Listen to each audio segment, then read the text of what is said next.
Hi, today I'd like to share some essential, important things about homeschooling that I've learned over the years. We have 5 children, and I homeschooled from before they were born. We're starting to teach them, right? And I consider it a real blessing to stay home and to be with them. It's a challenge.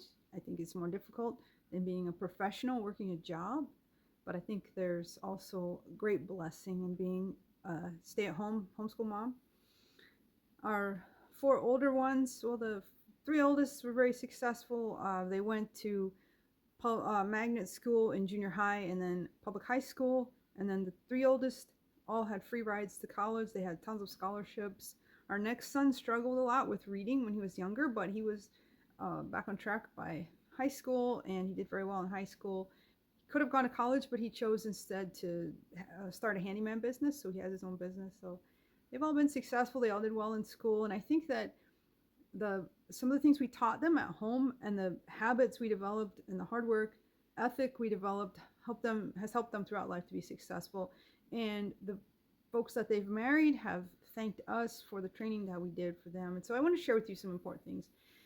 Joanna's our youngest, and she's in 6th grade now. I plan to keep homeschooling her through high school, and that's been a lot of fun. She's been part of classical conversations, which I think is excellent, especially in the younger grades. We did that for 6 years, and then this year there wasn't a community to be part of.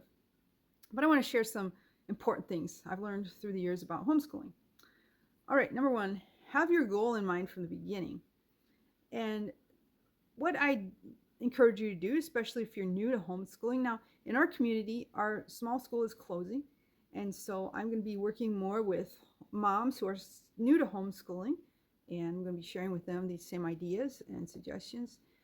And as you think about why you want to homeschool and where you want to go with it, maybe I encourage you to write down some goals. Where do you want your child or your children to be?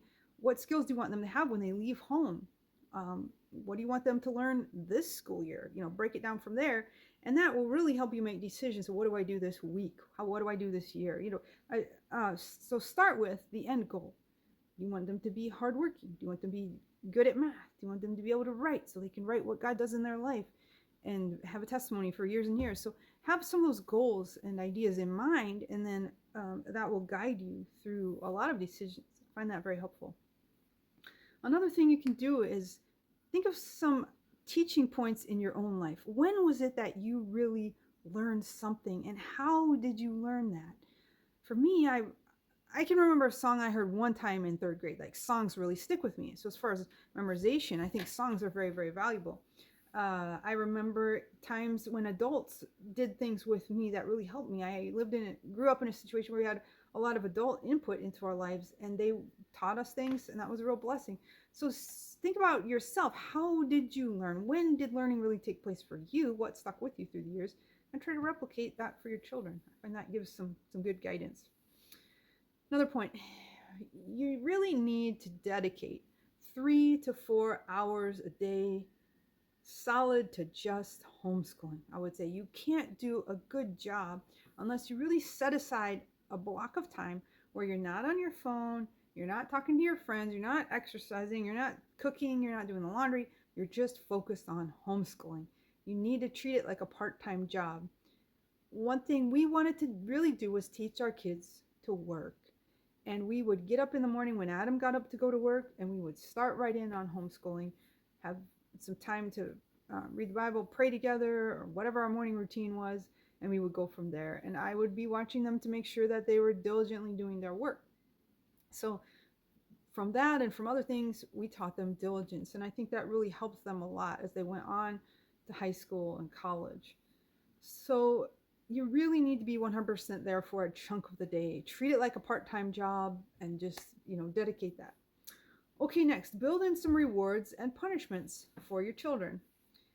Rewards will make the most difference, but there also need to be consequences if their work isn't as good as it should be. As your kids get older, your role changes from instructing them in everything. Like a kindergartner, you have to teach them everything, but as they get more proficient at reading and they can do things on their own and they're motivated, then your role switches to more of checking up on their work. And then you need to think of some ways to make them redo things if they didn't do it right, and then have some good rewards there for when they do well and when they keep on track, and if they're doing a good job, make sure to reward them. That will really be an encouragement to them. And a lot of your job as a homeschool mom is to be a motivator. I think that's the job of a good teacher, is a motivator. And you're just constantly trying to get them to do things they really don't want to do when they're going to be fighting against you, and they're not. It's not easy. It's a struggle, but hang in there. That's your job, a motivator, and trying to constantly convince them to do things they don't really want to do. Okay, next, don't let yourself get to the point of frustration. If you do, and something is very frustrating, it's just not going well, maybe God is trying to teach you something about yourself. Ask your husband, first of all. He's the leader of your home. Let him step in and help you be like he can be like the principal. Let you know what to do. Maybe there are other moms, retired teachers, someone who can help you figure it out. Here in Alaska, we have awesome homeschool programs. So if we're enrolled in one of those, we have a contact teacher we can call on for help. But don't get frustrated. If you are, get help. And like I say, maybe God's teaching you something about yourself. I really had a struggle with Joanna with math a couple years back, and I had to go to Adam and ask for help. He stepped in, he gave me suggestions, some things I needed to change, back up on, be more clear about, some things she needed to change. And eventually we ended up doing an online math program, because I'm really not a good math teacher. I'm just not.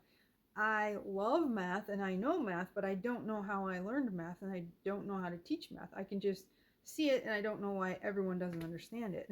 Just because you're good at something doesn't mean you're good at teaching it. Yeah, but anyway, I like math, and I'm pretty good at it, but I don't know how to teach it, and I've never done well at teaching it.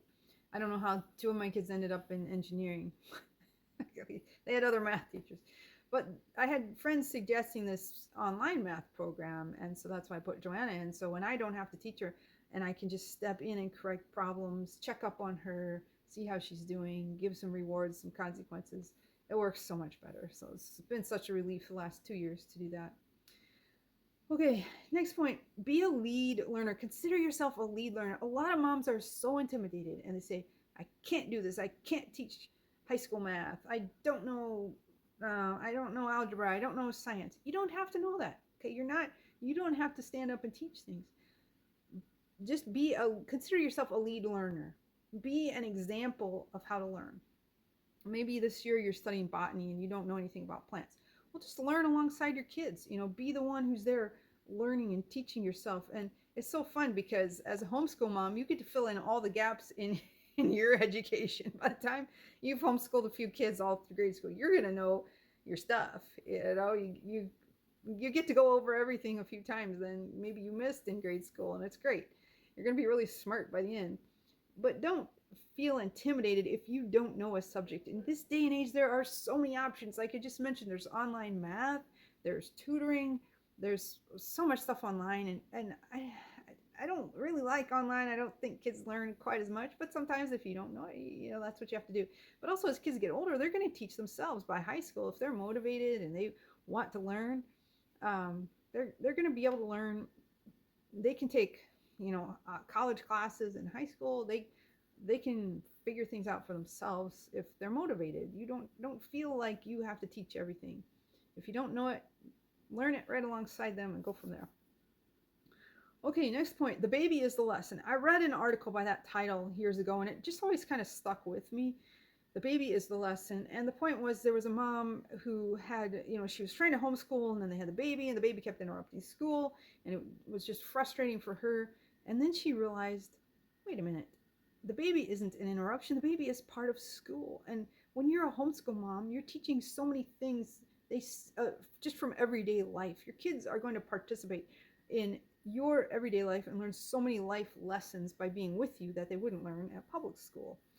They're going to help with the laundry and the dishes and the cleaning, and they're going to learn those things, and they're going to see how dad changes the oil, and when they're with you and beside you, they learn so many things. So don't feel like every interruption is a problem. It might be a learning experience. If a neighbor stops in, well, you take that time to talk to them and visit with them and help them out, and your kids learn how to be polite and how to visit and talk with people.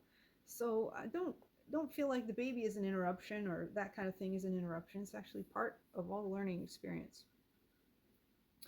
Okay, next, pay attention to what they're interested in learning and be flexible. There's a thing called unschooling, which I don't really go for, but in unschooling, the theory is that you study what the kids are interested in and you follow along with that. And I think there's something to that as far as like, just as an example, right now, Joanna is really motivated by anything to do with animals. So we just got this goat and she's hopefully pregnant. We're going to try to milk her. So we need a milking stand. Well, I like to build things and I've always wanted to teach Joanna to build things, but she's not at all interested in carpentry and that kind of thing. It's such a good way to teach math and all this stuff, but she needed a milking stand. So Adam said, Joanna, you're gonna design that thing and build it. Mom will be there to cut because she's not old enough to use it, like a skill saw or a chop saw or anything. But yep. So we went down there and she told me, cut this one here and let's put these together. And I showed her how to pre-drill and drill. Well, she knew that, but just using the tools. So because it was something she was interested in, she did so much more than if it was just me forcing her to do some random thing. So watch for things that your kids are really interested in, and that you're going to get so much further. But then why I don't like homeschooling is why I don't like unschooling is because I feel like there are also subjects like math and reading that need to be taught consecutively, that need discipline, and you in other ways need to tell your child what they need to learn, and they need to respect and listen to that. So there's some give and take there. So there's some of both. They need to do math a little bit at a time, and you start with one thing and then you go from there little by little. Even though I said I'm not a good math teacher, at least I know that much about math. But anyway, reading, I can teach reading. And reading, you've got to move step by step along the path, and they learn it little by little. So next, remember the joys. There is such a joy in homeschooling. You get to be right there with your children. You get to see how much improvement they make. You get to notice when they do some really good writing and they really put their heart into it. Other people outside your home may not realize what a joy and blessing it is to be a stay-at-home mom, and they may not encourage you. And in a way, like you say, it's harder than working a regular job. I also work as a morning custodian at our school, so people call me by my name, and if I was the school's closing, but if I was, every year I would get a raise, and I get a thank you card at the end of the year, and people say good job, and I get all this encouragement. It's a really nice school to work at. But when I come home and homeschool Joanna, what do I get? I get someone who doesn't always want to do what I say, and it's a struggle, and I'm fighting against her, and I don't get a raise, and I don't get a thank you card at the end of the year. But someday she's gonna appreciate what I've done for her, and I hope and pray she does the same for her children if she has some. And my kids have thanked me later because they didn't really realize until they had their own children the sacrifice and the work that it was to homeschool them and to be with them. And they're grateful in the end. So it's a blessing. Jesus said, whatever we do for the least of these, we do it for him. So when we lay down our lives in sacrifice, we don't take the way of the world, and we don't go for the notoriety we could get from working a regular job, but we step back and we sacrifice. We do that for our kids. There's a blessing. God has a blessing for us in it. So remember that. One other thing I want to mention about homeschooling, people talk a lot about needing to get their kids socialized around other kids. This is a big thing. And you can tell sometimes kids who've been homeschooled completely all the years, and they're socially a bit awkward. I mean, you just feel like there's something a bit off about this person, and they're just a little awkward to be around. They don't respond quite like normal people do in social situations. And then you hear that they were homeschooled, and you're like, oh yeah, that makes sense. So we don't want our kids to grow up awkward like that, but there's a lot you can do. And I would say that, yeah, there's ways you can create, like, that's why I like classical conversations for Joanna, because she's the only kid here in our house. And so that way she got around other kids, but it was in a very structured environment. I was with her or not with her, but there was always an adult in the room or two adults.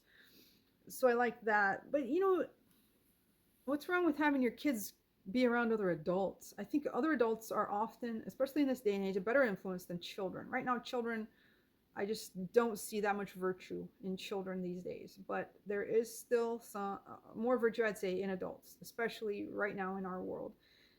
Older people are hardworking, they know how to do things. So why not have your kids be around people who are a good influence? I think they need that more than they need other children. And they do need some coaching, how to relate to people. It's good. We're going through a book right now with just some basic politeness and social, how to, if somebody asks you a question about your life, ask them one back. How to say thank you whenever you're given something, and just they do need some teaching on social life. They do need to associate with people outside of your family, but consider that maybe adults may be better for that than children, and look for those opportunities as well. Okay, I'm going to close by reading a poem I wrote years ago. I think I was trying to encourage myself, and it's not the greatest, but hopefully it'll be an encouragement to you. I think it's kind of funny. Here goes. I love my job. I'll never lose it. I'm the only one in the world who could ever do it. I'm the cook and cleaner and household manager. I have an important call to prayer. Hairdresser, hair cutter, and seamstress too.